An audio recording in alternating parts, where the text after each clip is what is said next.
Lumalabas naman sa investigasyon sa Senado na tila iisa lang ang naging estilo ng pagtakas palabas ng bansa ni na dating Banban Mayor Alice Guo at dating presidential spokesperson Attorney Harry Roque.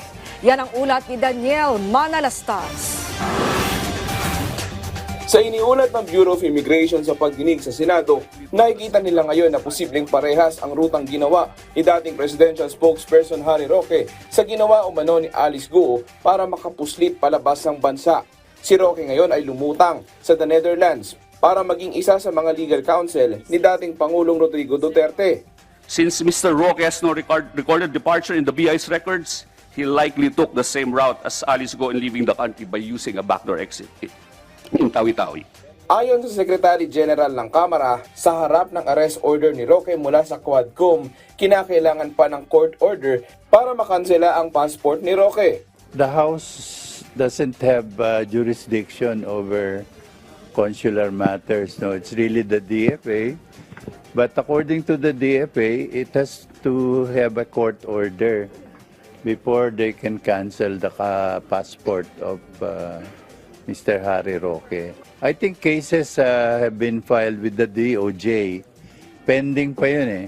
Once it's filed in the court, that's the time the court can issue an order concerning the passport or the immigration status of Mr. Harry Roque.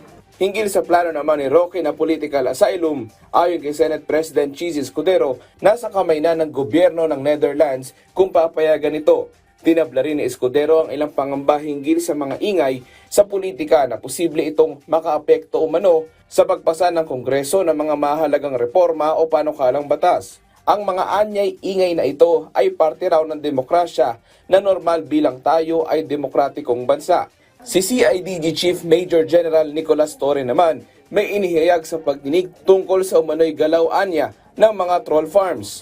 Especially on the recent controversial operations that we have undertaken.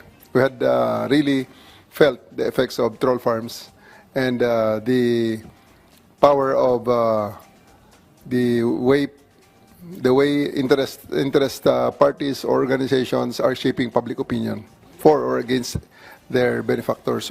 Daniel Manalastas para sa Pambansang TV sa Bagong Pilipinas.